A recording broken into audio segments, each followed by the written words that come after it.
Shalom semua, pada hari ini saya akan menyampaikan kebenaran firman Tuhan. Tapi sebelum mendengarkan firman Tuhan, alangkah baiknya kita berdoa terlebih dahulu. Mari kita berdoa. Ya Allah Bapa, terima kasih atas berkat-Mu. Pada hari ini kami akan mendengarkan firman-Mu Bapa. Kiranya apa yang kami dengarkan dapat kami aplikasikan dalam kehidupan kami ya Bapa. Ya Bapa, berkati juga hamba-Mu yang akan menyampaikan kebenaran dari firman-Mu. Kiranya apa yang ia sampaikan dapat berguna dalam kehidupan kami. Ya Bapa, saya berdoa dan mengucap syukur. Amin. Jadi kebenaran firman Tuhan pada hari ini terdapat di Yohanes 3 ayat 1 sampai yang ke 17. Lembaga Alkitab memberi perikop percakapan dengan Nikodemus. Ya, mari kita baca Yohanes 3 ayat 1 sampai yang ke-17. Beginilah firman Tuhan. Adalah seorang Farisi yang bernama Nikodemus, seorang pemimpin agama Yahudi. Ia datang pada waktu malam kepada Yesus dan berkata, "Rabi, kami tahu bahwa engkau datang sebagai guru yang diutus Allah, sebab tidak ada seorang pun yang dapat mengadakan tanda-tanda yang engkau adakan itu, jika Allah tidak menyertainya." Yesus menjawab katanya, "Aku berkata kepadamu, sesungguhnya jika seseorang tidak dilahirkan kembali, ia tidak dapat melihat kerajaan Allah." Kata Nikodemus kepadanya, "Bagaimanakah mungkin seorang dilahirkan kalau ia sudah tua? Dapatkah ia masuk kembali ke dalam rahim ibunya dan dilahirkan kembali?"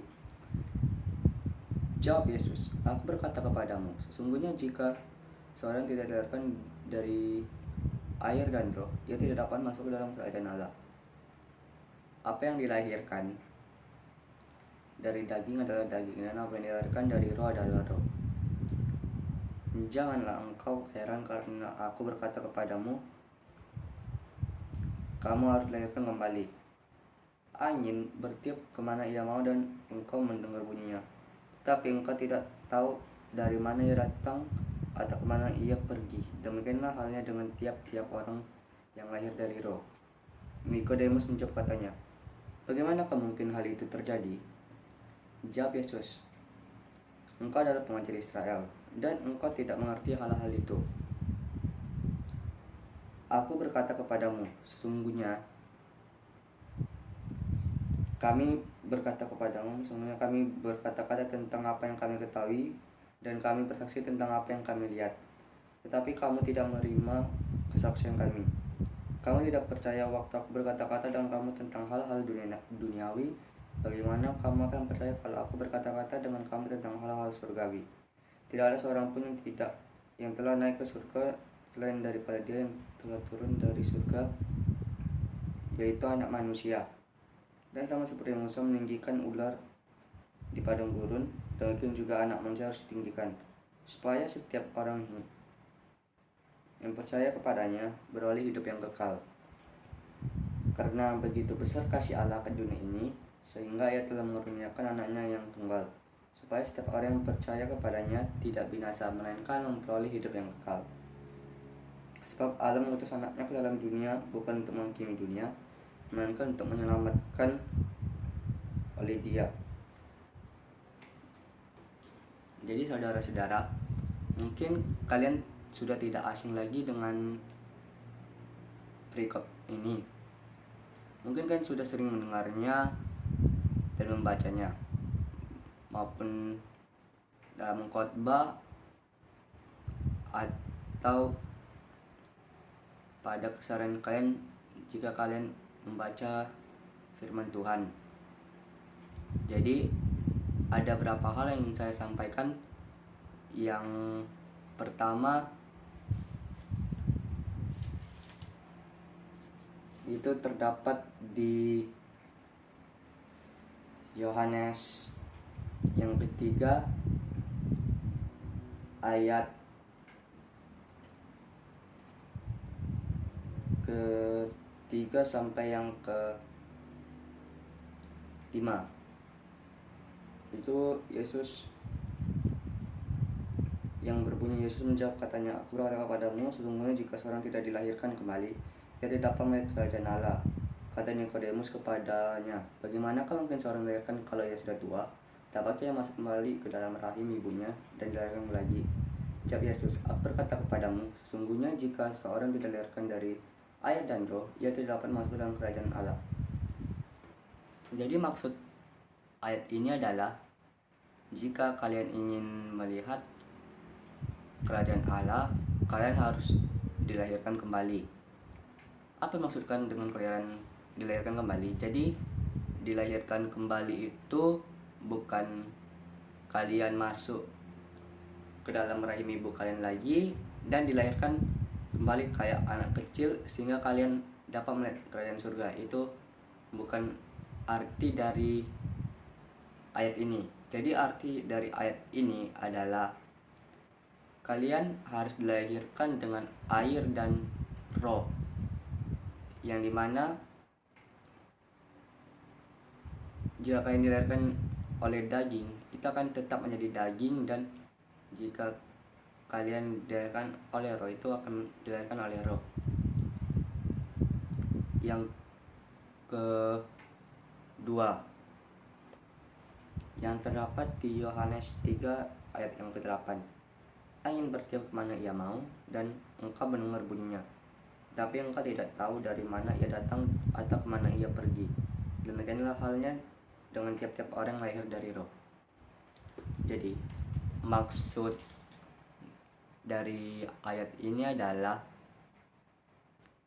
kedaulatan Roh Kudus dalam bekerja untuk melahirbarukan kehidupan kita, yang dimana Roh Kudus itu sesukanya untuk bekerja untuk melahirkan kehidupan baru dalam kita.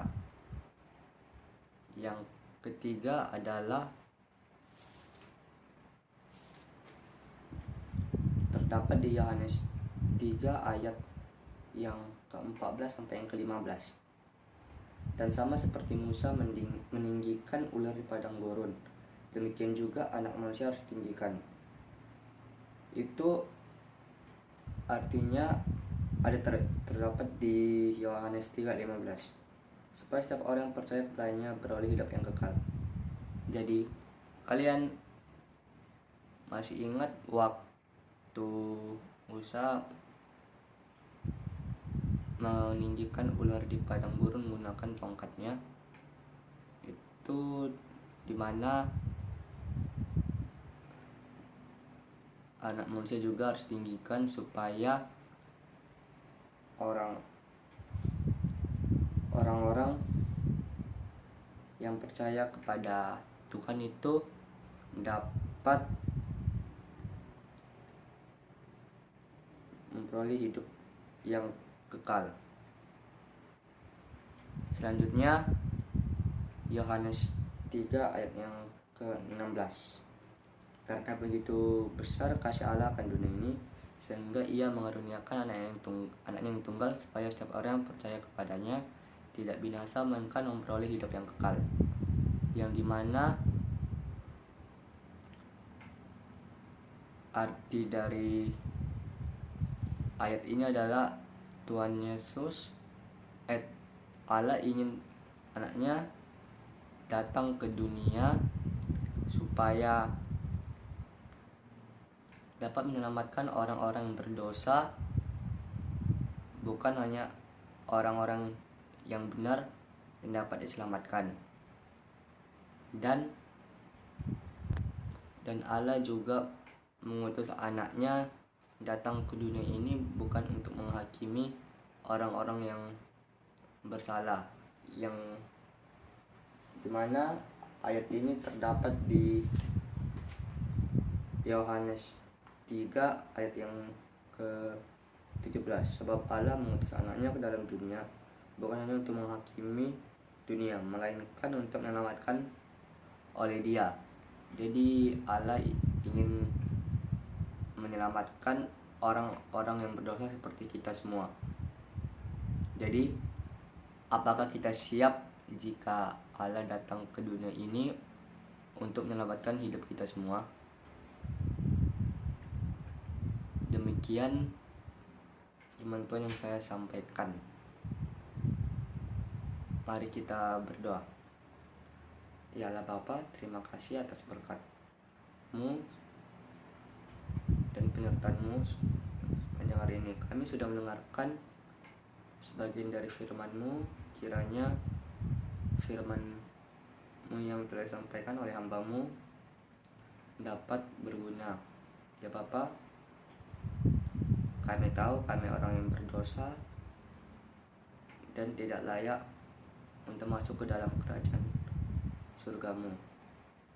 Tapi Engkau rela datang ke dunia ini untuk menyelamatkan kami semua ya Bapa. Ya Bapa, terima kasih untuk berkat-Mu juga dalam kehidupan kami. Dalam nama Tuhan Yesus kami berdoa. Amin.